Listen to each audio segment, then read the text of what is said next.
Selamat pagi, Bapak, Ibu, Saudara-saudari, sahabat YouTube yang saya kasihi di dalam Tuhan. Kita patut mengucap syukur jikalau hari ini Tuhan masih memberikan kita kesempatan dan kita bangun pagi hari ini dengan tubuh yang sangat sehat, dan yang terlebih penting adalah Tuhan sudah mengaruniakan kepada kita keselamatan jiwa, sehingga saya dan Bapak Ibu semua bisa menikmati kasih karunia Tuhan yang begitu besar dalam hidup kita. Dan pada pagi hari ini, saat ini, kita akan kembali ke dalam pembelajaran firman Tuhan kita. Pembelajaran firman Tuhan hari ini akan saya ajak Bapak Ibu sekalian, sahabat YouTube semuanya, untuk membahas satu topik renungan yang sekaligus menjadi sebuah pertanyaan penting bagi kita semua, yaitu apakah Bapak Ibu sekalian, saudara-saudari semuanya, percaya Alkitab satu-satunya firman Tuhan? Nah, mengapa saya ambil tema dan topik ini? Karena ketika orang Kristen berbicara, saya percaya Kristus, saya orang Kristen yang sejati, maka Anda tidak bisa lepas dari apa dasar iman kita. Nah, dasar iman kita hari ini adalah Alkitab. Nah, kalau pemahaman Alkitab kita kurang atau pemahaman Alkitab kita salah, maka hancurlah dasar iman. Oleh sebab itu, sahabat YouTube sekalian, Bapak Ibu, saudara-saudari yang menonton video hari ini, apakah Alkitab satu-satunya firman Tuhan? Apakah Bapak Ibu percaya ini? Oleh sebab itu hari ini kita akan membahasnya secara sistematis. Meskipun saya yakin waktu hari ini tidak cukup untuk membahasnya, tetapi kita akan lihat Alkitab firman Tuhan satu-satunya atau bukan. Nah, Alkitab adalah dasar iman orang Kristen, itu sudah pasti. Kalau ada orang Kristen yang mendasarkan imannya bukan pada Alkitab, maka sudah dipastikan imannya masih diragukan karena tidak punya dasar. Sementara kalau kita ingat pengertian iman adalah dasar dari segala sesuatu yang kita harapkan dan bukti dari segala sesuatu yang tidak kita lihat. Jadi iman itu dasar dan iman itu bukti. Iman itu punya dasar. Itu iman yang namanya iman. Iman harus punya dasarnya. Dasarnya apa? Kekristenan, iman, dasar imannya adalah Alkitab. Nah, iman selain dasar bisa dibuktikan tidak? Iman yang benar harus bisa dibuktikan. Nah, Bapak Ibu sekalian, saudara-saudari, sahabat YouTube semuanya, Alkitab terdiri dari Perjanjian Lama dan Perjanjian Baru. Jumlah Perjanjian Lama 39, Perjanjian Baru 27. Sehingga totalnya adalah 66 kitab. Nah, ini yang disebut dengan Alkitab.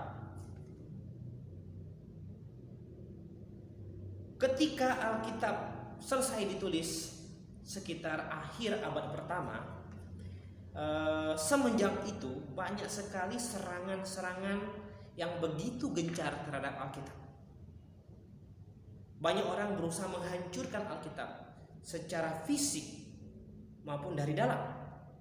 Tetapi puji syukur kepada Tuhan, bagaimana Tuhan luar biasa dengan janjinya.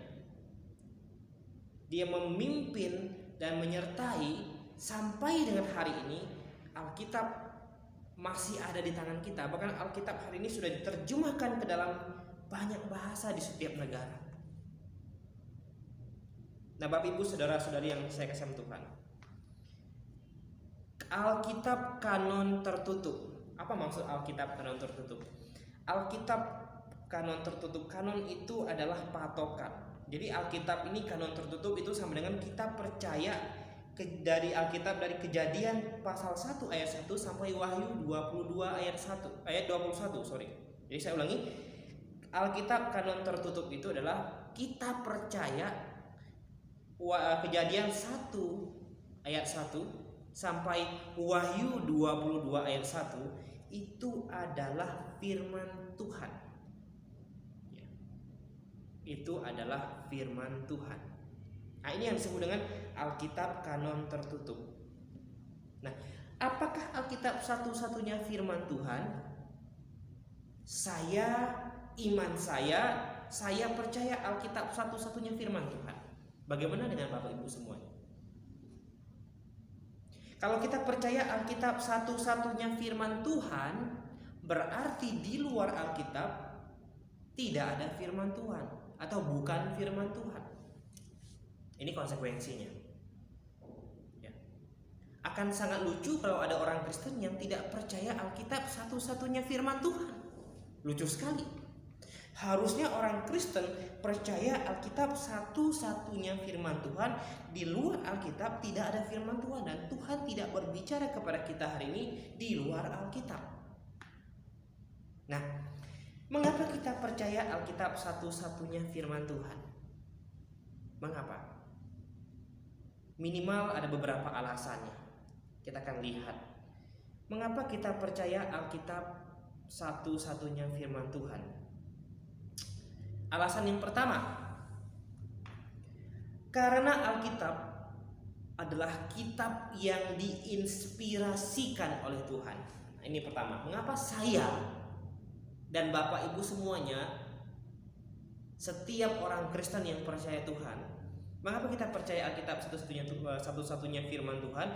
Ya karena Alkitab ini adalah kitab yang diinspirasikan oleh Tuhan. Mari kita buka di dalam 2 Timotius pasal 3 ayat yang ke-16. 2 Timotius pasal 3 ayat yang ke-16 saya akan bacakan untuk kita semua. 2 Timotius pasal 3 ayat yang ke-16. Segala tulisan yang diilhamkan Allah memang bermanfaat untuk mengajar, untuk menyatakan kesalahan, untuk memperbaiki kelakuan, dan untuk mendidik orang dalam kebenaran. Kita tidak akan membahas manfaatnya, tetapi kita akan melihat bahwa ada kata segala tulisan. Dalam bahasa Yunani yang dipakai di sini adalah kata pasa. Pasa itu artinya seluruh, punya arti keseluruhan atau semuanya. Nah, Alkitab ini terdiri dari 66 kitab, ingat tadi. Di keseluruhannya diinspirasikan oleh Tuhan. Diinspirasikan oleh Tuhan. Kata inspirasi dalam Kamus Besar Bahasa Indonesia itu berarti petunjuk dari Tuhan yang timbul di hati atau pikiran yang timbul dari hati, itu inspirasi. Ya, petunjuk dari Tuhan. Jadi setiap penulis Alkitab diinspirasikan Tuhan, dipakai Tuhan untuk menulis Alkitab, untuk menulis setiap kitab-kitabnya tanpa mengurangi sisi kemanusiaan mereka. Sehingga kita lihat ketika Injil Matius ditulis berdasarkan gaya bahasanya Matius. Surat-surat Paulus ditulis berdasarkan gaya bahasanya Paulus. Demikian juga dengan penulis-penulis yang lainnya. Jadi Tuhan memang menginspirasikan firman-Nya kepada mereka, tetapi tidak membuat mereka seperti robot. Artinya mereka tetap punya kehendak bebas untuk memilih kata apa yang mereka bisa pakai untuk mengungkapkan pesan Tuhan yang harus mereka catatkan. Ya. Nah, kata inspirasi di sini di dalam bahasa Yunani-nya itu theopneustos atau God breathed. Artinya apa? Kalau kita terjemahkan secara literal, segala tulisan yang dinafaskan oleh Allah, yang keluar dari mulut Allah. Nafas itu adalah yang keluar dari mulut Allah, bermanfaat untuk mengajar, menyatakan kesalahan, memperbaiki kelakuan, dan untuk mendidik orang dalam kebenaran. Jadi ini pengertian dari yang diilhamkan. Ketika kita iman orang Kristen percaya bahwa keseluruhan Alkitab sesuai dengan 2 Timotius 3:16 ini, bahwa keseluruhannya pasa, kata bahasa Yunani di situ, keseluruhannya diinspirasikan oleh Tuhan. Oleh sebab itu tadi di awal kita bilang Alkitab, saya percaya Alkitab kanon tertutup. Artinya saya percaya Kejadian pasal 1 ayat 1 sampai Wahyu 22 ayat 1 ini semua diinspirasikan kepada masing-masing penulis Alkitab tanpa mengurangi sisi kemanusiaan atau kehendak bebas penulisnya untuk memilih kata-kata apa yang ingin mereka pakai. Nah, Bapak, Ibu, saudara-saudari, sobat YouTube yang saya kasih, mudah-mudahan sampai sini Anda bisa paham. Kita akan lanjutkan. Mengapa kita percaya Alkitab satu-satunya firman Tuhan? Yang pertama tadi alasannya karena Alkitab diinspirasikan oleh Tuhan atau dinafaskan oleh Tuhan. Ini bagian dari iman kita. Ketika orang Kristen berbicara tentang inspirasi Alkitab, ya, maka yang mereka maksudkan adalah pengaruh supranatural Roh Kudus terhadap para penulis kitab suci ini. Pengaruh supranatural. Roh Kudus mempengaruhi mereka, ya. Artinya gini, Roh Kudus membimbing mereka secara supranatural untuk mencatat tanpa salah pesan Tuhan yang harus disampaikan kepada manusia. Ya.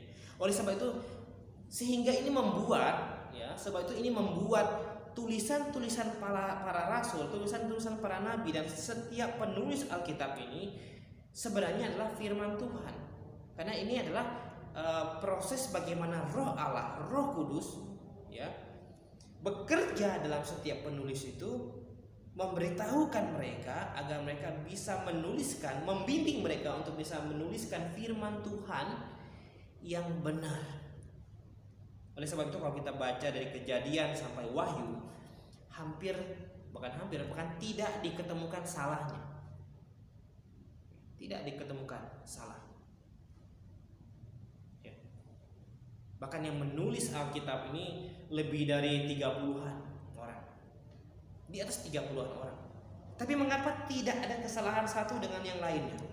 Ya, karena kita percaya bahwa setiap penulisnya ini diinspirasikan. Roh Kudus memimpin mereka untuk menyampaikan atau menyalurkan atau mencatat itu tanpa salah, supaya informasi Tuhan benar-benar tersampaikan kepada kita hari ini. Oleh sebab itu hari ini di tangan kita ada firman Tuhan. Firman Tuhan satu-satunya lagi, ya, satu-satunya. Tulisan mereka ini akurat tanpa salah. Dan ketika kita mempelajari, membaca Alkitab, lalu ada satu hal atau dua hal yang membuat kita bingung, atau melihat ada beberapa bagian kenapa seolah-olah tidak sinkron, sebenarnya bukan karena Alkitab yang salah, tetapi adalah pemahaman kita yang belum mampu mencari tahu mengapa bisa demikian. Artinya Alkitab tidak salah, yang salah adalah kesalahan kita untuk memahami Alkitab tersebut. Nah, ini yang harus dipahami.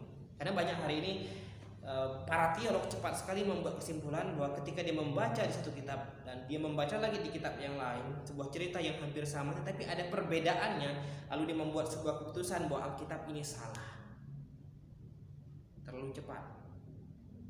Bukan Alkitab yang salah, tapi kitanya yang salah dalam memahami Alkitab itu.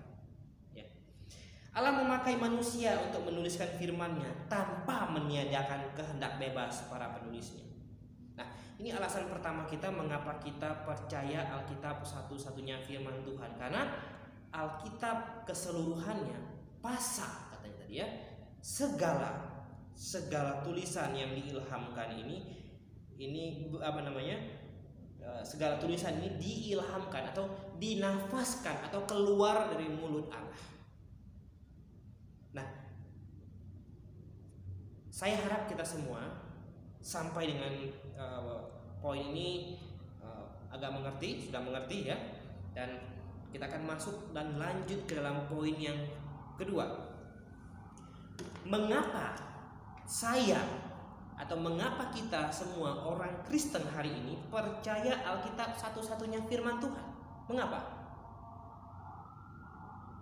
Yang kedua, karena Alkitab tidak ada salah. Tadi sudah kita singgung. Pak, tapi mengapa ketika saya baca ini berbeda? Kok ini berbeda? Oh, sekali lagi, yang salah bukan Alkitabnya, tetapi kitanya yang belum mampu memahami firman Tuhan itu dengan baik. Kitanya yang salah. Alkitab tidak salah. Karena Alkitab ini diinspirasikan oleh Allah. Ya. Sobat YouTube yang saya kasih Tuhan, coba kita melihat beberapa firman Tuhan. Yesaya, saya ajak kita untuk melihat Yesaya. Hari ini kita akan cukup banyak membuka firman Tuhan. Yesaya 44 ayat yang ke-28. Yesaya 44 ayat 28.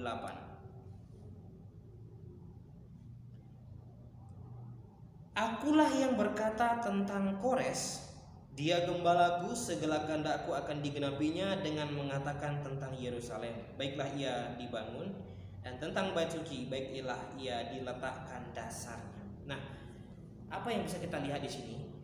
Yesaya 44 ayat 28 ini, Nabi Yesaya mendapat inspirasi dari Tuhan, sebuah nubuatan, dan ia menubuatkan akan muncul seorang raja yang bernama Kores, ya, nanti yang akan memimpin Israel dan mengizinkan mereka untuk membangun kembali bait suci dan membangun kembali tembok Yerusalem yang sudah hancur.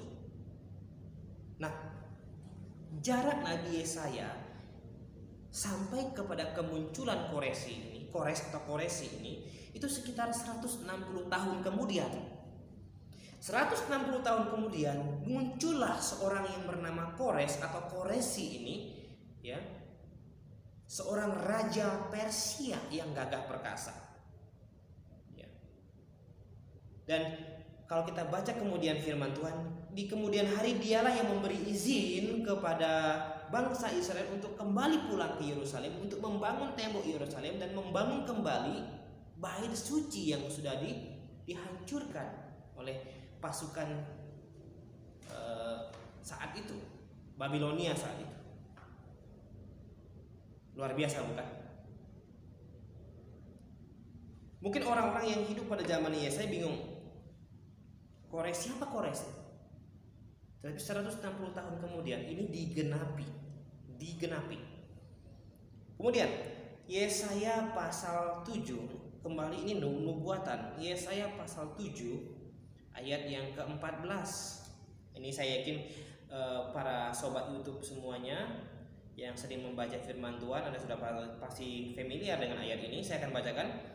Sebab itu Tuhan sendirilah yang akan memberikan kepadamu suatu pertanda. Sungguh seorang perempuan muda mengandung dan akan melahirkan seorang anak laki-laki, dan ia akan menamakan dia Immanuel. Nah, ini siapa? Ini nubuatan Yesaya sesuai dengan inspirasi Tuhan, menubuatkan nanti kedepannya nanti akan, ya, ada sebuah tanda di mana seorang perempuan muda, ya, perempuan perawan sebenarnya, perempuan muda mengandung dan melahirkan seorang anak laki-laki, dan ia akan menamakan dia Immanuel. 300-an tahun kemudian firman Tuhan ini digenapi. Kalau Bapak Ibu sekalian baca di Matius pasal 1 ayat 23, ya, sesungguhnya anak darah itu akan mengandung dan melahirkan seorang anak laki-laki, dan mereka akan menamai dia Immanuel, yang berarti Allah menyertai kita. Kurang lebih sekitar 300 tahun kemudian lahirlah Yesus Kristus yang menggenapi nubuatan Yesaya 300 tahun, sekitar 300 tahun sebelumnya. Wow. Ini yang namanya ketidaksalahan Alkitab. Satu saja nubuatan yang tak tergenapi, hancurlah iman kita. Pak, tetapi bagaimana Pak? Ini ada beberapa nubuatan yang hari ini belum terjadi. Ya, belum. ada sebagian memang belum terjadi hari ini dan akan terjadi nanti. Tetapi yang berhubungan dengan sang juru selamat, kedatangan sang juru selamat yang pertama, Yesus Kristus yang pertama itu sudah digenapi. Tentang kedatangan dia yang kedua, ini yang akan digenapi nanti. Yang hari ini kita sama-sama akan tunggu kapan kedatangannya untuk menjemput Bapak, Ibu dan saya, sobat YouTube semuanya. Nah, Bapak Ibu saudara-saudari yang saya kasih Tuhan. Kemudian, ya, mengapa saya percaya gini? Alkitab satu-satunya firman Tuhan, karena Alkitab tidak ada salah. Minimal ada beberapa cara kita, ada beberapa hal yang bisa kita bahas di sini bahwa Alkitab tidak ada salah. Kita percaya Alkitab satu-satunya firman Tuhan, amin. Ya, jadi gini, Allah yang Maha Tahu untuk mengetahui Alkitab. Kalau Alkitab ini firman Tuhan dan kita percaya Alkitab ini diinspirasikan oleh Allah, maka Allah yang menginspirasikan firman Tuhan ini adalah Allah yang tahu, Allah yang Maha Tahu. Ya, jadi Allah yang Maha Tahu untuk melihatnya. Jika Allah yang Maha Tahu menuliskan firman-Nya atau menginspirasikan firman-Nya, maka firman tersebut mampu memberitahukan hal-hal yang jauh-jauh sudah terjadi dan jauh-jauh akan terjadi di depan. Anda boleh cek kalau Anda punya waktu mau lihat kitab-kitab yang lain. Ya, tetapi kita lihat di Alkitab. Alkitab adalah firman Tuhan satu-satunya yang mampu memberitahukan bagaimana dunia ini dibentuk dari belum ada menjadi ada, sampai nanti bagaimana dunia ini akan hilang dan diganti dengan langit baru dan bumi yang baru.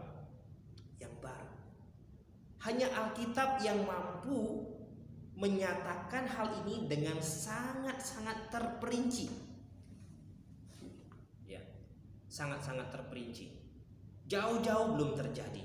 Nah, itu seperti ayat-ayat yang kita baca tadi tentang Yesaya menubuatkan akan munculnya Raja Kores, tentang nubuatan sang juru selamat yang 300 tahun kurang lebih sekitar 300 tahun kemudian digenapi oleh Yesus Kristus, nubuatan Nabi Yesaya. Ya. Ini menunjukkan Allah yang Maha Tahu yang menginspirasikan firman-Nya, maka firman-Nya itu tidak mungkin salah. Itu sebabnya saya percaya Alkitab satu-satunya firman Tuhan. Alkitab satu-satunya firman Tuhan. Yang kedua, tadi Allah yang Maha Tahu, ini sifat Allah. Sifat Allah berarti harusnya Alkitab, kalau Alkitab mengklaim dirinya firman Tuhan dari Allah, maka Alkitab harus berisi sifat-sifat Allah. Nah, sifat Allah banyak sekali, kita tidak mungkin bahas hari ini. Kita hanya bahas beberapa saja. Allah yang Maha Tahu. Kalau Allah yang Maha Tahu menulis atau menginspirasikan firman-Nya, maka firman-Nya itu adalah firman yang mampu memberitahukan bagaimana kejadian yang sudah jauh-jauh terjadi dan bagaimana kejadian yang akan terjadi jauh di depan. Karena dia Allah, dia yang Maha Tahu. Maka dia mampu menyampaikan dengan terperinci bagaimana dunia ini terbentuk dan bagaimana dunia ini akan hancur. Nah, yang kedua, kalau Alkitab mengaku dia firman Allah satu-satunya, berarti selain Alkitab memiliki sifat kemahatauan Allah, maka Alkitab harusnya memiliki sifat maha benarnya Allah. Artinya begini, kalau Alkitab firman Tuhan satu-satunya, maka seluruh Alkitab dari Kejadian pasal 1 ayat 1 dan Wahyu 22 ayat 1 ini tidak ada salah sama sekali. Harus benar. Harus benar. Ya, harus benar. Nah, beberapa orang pernah mempermasalahkan beberapa firman Tuhan yang menurut mereka kok kontradiksi ya. Kita tidak akan mampu membahas beberapa ayat itu, kita hanya lihat beberapa sampel saja. Kita coba lihat di Matius 27 ayat 37 ya. Saya harap sobat YouTube semuanya, Bapak Ibu saudara-saudari yang menonton ini sambil membuka firman Tuhan di rumah ya. Kita lihat Matius 27 supaya kita sama-sama belajar hari ini. Matius 27 ayat yang ke-37. Matius 27 ayat yang ke-37. Oke.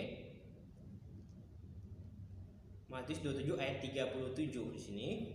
Saya akan bacakan. Dan di atas kepalanya terpasang tulisan yang menyebut alasan mengapa ia dihukum. Inilah Yesus, Raja orang Yahudi. Di Matius mencatat, inilah Yesus, Raja orang Yahudi. Ini tulisan yang ada di atas salib Yesus. Ya. Kemudian kita bandingkan dengan Markus. Ya. Kita bandingkan dengan Markus. Ya. Markus 15 ayat 26. Markus 15 ayat yang ke-26.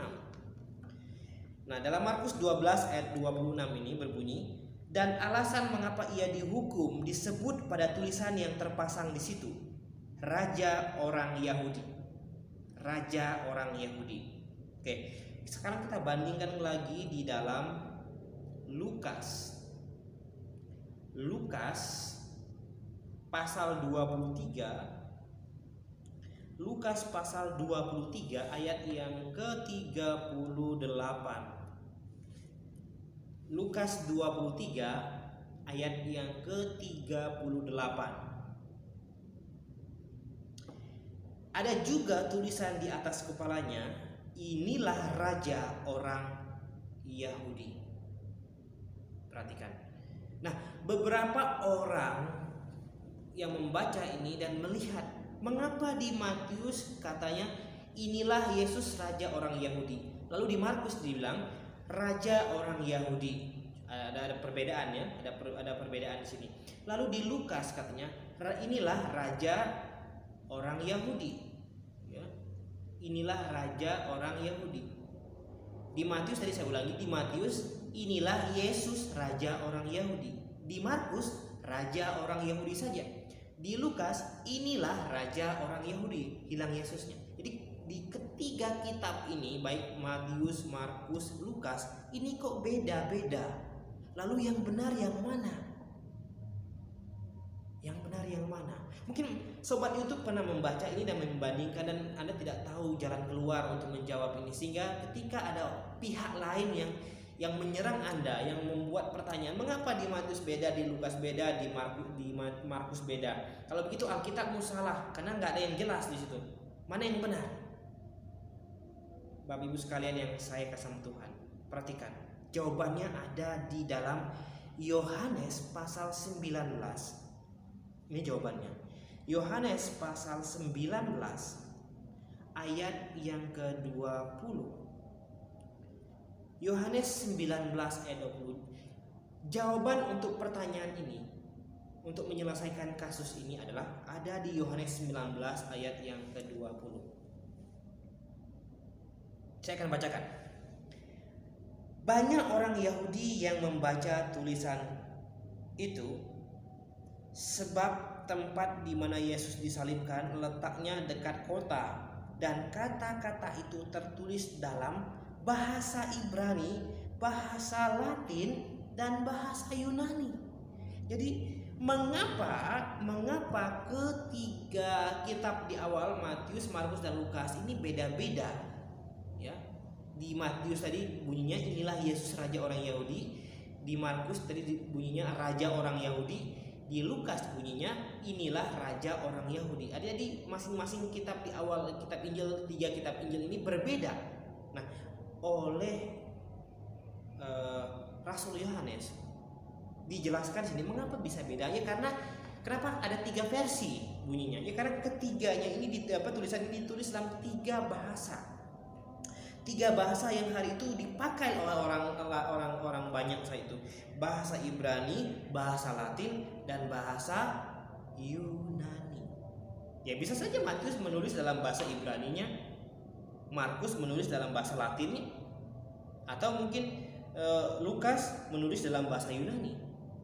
Jadi sebenarnya bukan salah. Markus benar, Matius benar, Lukas benar. Karena tulisan di atas salib Yesus ditulis dalam tiga bahasa. Bagaimana sobat YouTube semuanya? Mungkin Anda selama ini mencari kenapa bisa beda-beda ya? Alkitab menjawab. Itu mengapa saya percaya Alkitab satu-satunya firman Tuhan. Alkitab tidak salah. Selama ini mungkin kita yang salah paham atau kita yang belum tahu jawabannya. Nah, kalau kita menemukan ada yang belum kita pahami dari Alkitab, jangan buru-buru bilang Alkitab salah. Cari tahu lagi, cari tahu. Oke. Nah, kemudian ya, selain sifat Allah Maha Benar, kalau Alkitab mengaku dirinya firman Tuhan satu-satunya, maka harus punya sifat Allah yang lain, yaitu Allah yang Maha Suci. Nah, kalau Allah yang Maha Suci menulis firman-Nya atau menginspirasikan firman-Nya, pastilah isi dalam Alkitab ini mengajarkan standar moral tertinggi, bukan standar moral tinggi, tapi yang tertinggi. Nah, kita lihat beberapa ayat firman Tuhan di sini. Matius pasal 5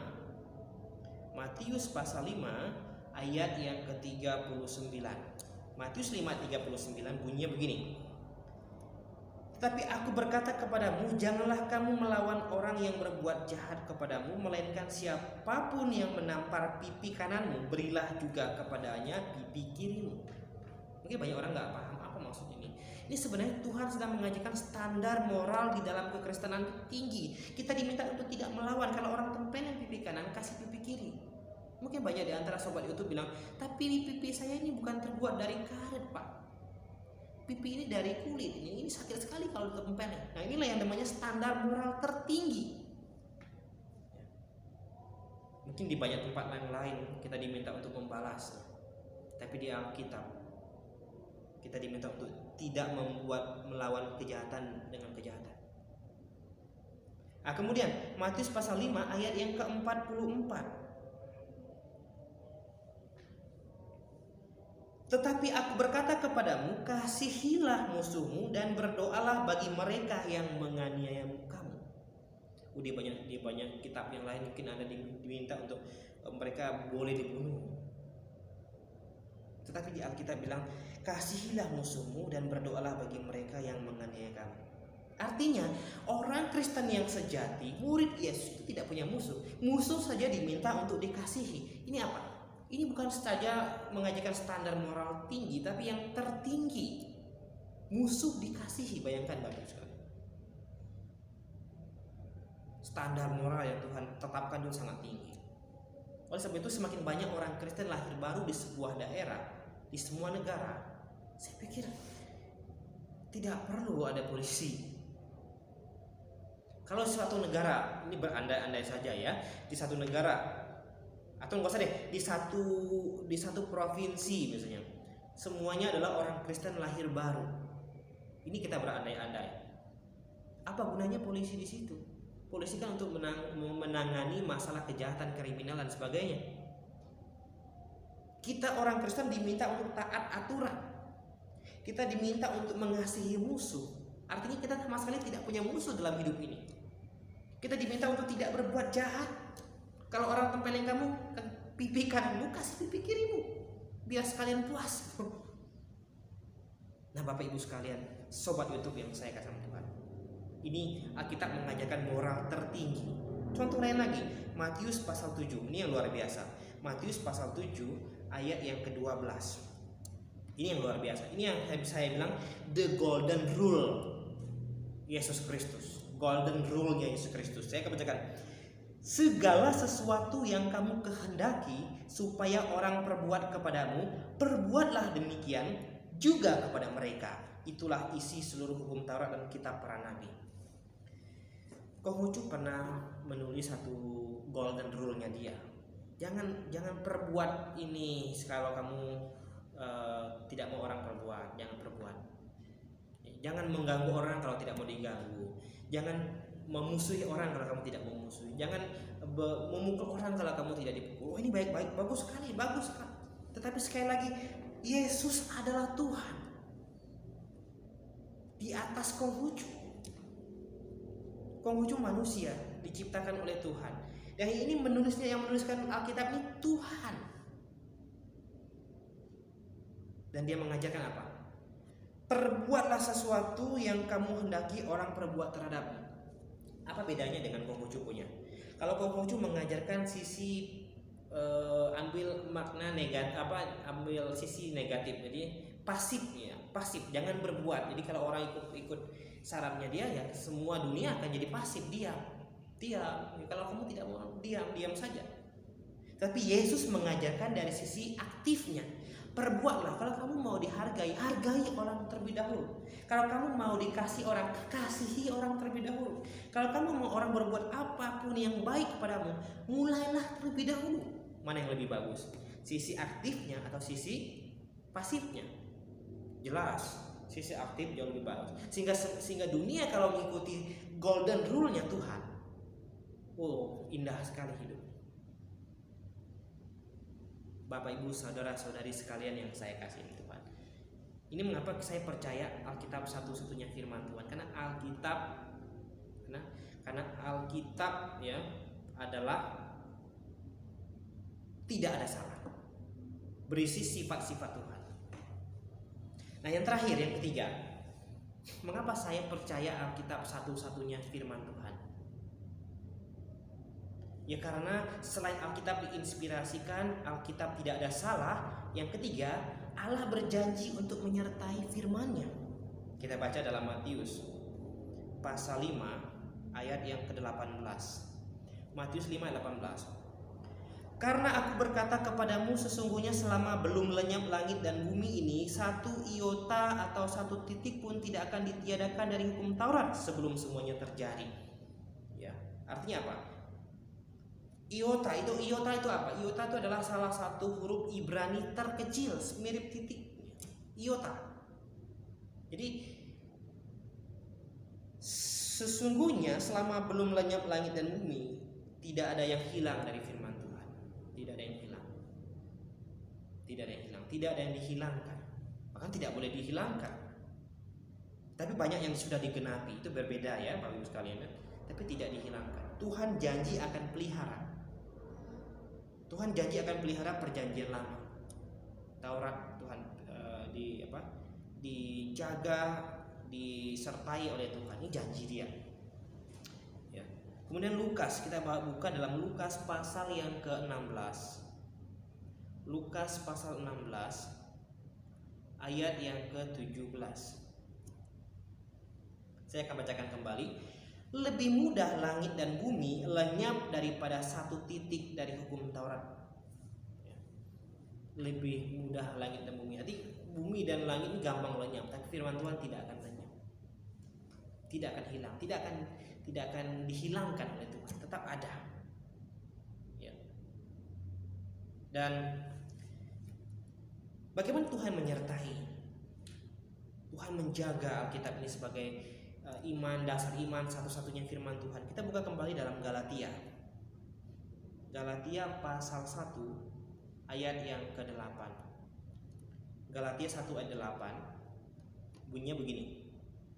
Tetapi sekalipun kami atau seorang malaikat dari surga yang memberitakan kepada kamu suatu Injil yang berbeda dengan Injil yang telah kami beritakan kepadamu, terkutuklah dia. Tuhan janji akan menyertai firman-Nya dan tidak akan dihilangkan sebelum langit dan bumi ini hilang. Dan Tuhan juga janji jaga supaya Alkitab ini benar-benar terjaga secara murni. Bagaimana Tuhan minta? Lewat Paulus kepada surat Galatia. Paulus bilang, sekalipun ada seorang dari kami, maksud di antara mereka rasul-rasul atau murid-murid saat itu, atau bahkan malaikat dari surga yang datang kepada kamu memberitakan Injil yang berbeda dari apa yang sudah disampaikan. Artinya siapapun yang menyampaikan firman Tuhan di luar Alkitab, maksudnya di luar apa yang sudah diajarkan ini, Paulus kan ini penulis kitab perjanjian baru. Apa yang bertentangan atau apa yang di luar Alkitab ini, terkutuklah dia. Jadi tidak bisa ditambahkan, berarti juga tidak ditiadakan. Tuhan bilang, Tuhan jaga, Tuhan janji. Tuhan janji tidak akan dihilangkan. Paulus bilang tidak akan ditambahkan. Ya, apalagi sesuatu yang berbeda dari apa yang sudah diberitakan. Terkutuklah dia. Wahyu, kita lihat Wahyu. Wahyu, kitab yang terakhir, Wahyu pasal 22 ayat yang ke-19. Ayat 18 dulu. Wahyu 22 ayat 18. Aku bersaksi Aku bersaksi setiap orang yang mendengar perkataan-perkataan nubuat dari kitab ini, jika seorang menambahkan sesuatu kepada perkataan ini, maka Allah akan menambahkan kepadanya malapetaka yang tertulis dalam kitab ini. Apa maksud Yohanes? Wahyu ini surat yang terakhir. Kita percaya Alkitab kanon tertutup di awal tadi ya. Kejadian 1 ayat 1, Wahyu 22 ayat 21. Dan Wahyu kitab terakhir. Kalau siapa yang menambahkan lagi setelah kitab Wahyu ini, maka akan ditambahkan malapetaka yang tertulis di malapetaka yang ada di kitab Wahyu itu mengerikan. Jangan ditambahkan lagi. Kemudian ayat 19-nya. Dan jikalau seorang mengurangi sesuatu dari perkataan-perkataan dari kitab nubuat ini, maka Allah akan mengambil bagiannya dari pohon kehidupan. Perhatikan, ini ada agak salah terjemahan, bukan pohon kehidupan, tetapi dalam bahasa Yunani adalah kitab kehidupan, the book of life gitu. Ada orang yang mengurangi informasi dari kitab yang sudah tertulis ini, dari Kejadian sampai Wahyu, dikurangi informasinya atau dihilangkan, ya, akan diambil, ya, namanya akan dihapuskan dari kitab kehidupan. Luar biasa Tuhan menjaga firman-Nya. Janji Tuhan. Di Alkitab adalah kanon tertutup. Kitab terakhir kitab Wahyu. Setelah kitab Wahyu tidak ada firman Tuhan lagi. Siapapun yang bernubuat, siapapun yang mendapat penglihatan, siapapun yang mendapat bisikan ini dan bisikan itu sebenarnya firman Tuhan. Tetapi setelah itu keluar, setelah kitab Wahyu ini selesai sekitar tahun 98 Masehi, maka Allah tidak lagi menurunkan firman-Nya karena Alkitab sudah kanon tertutup. Alkitab satu-satunya firman Tuhan. Kejadian 1 ayat 1 sampai Wahyu 22 ayat 21 adalah firman Tuhan satu-satunya. Di luar itu, siapapun yang berbuat, sekali lagi, siapapun yang mendapat penglihatan, bisikan, apapun namanya itu bukan firman Tuhan.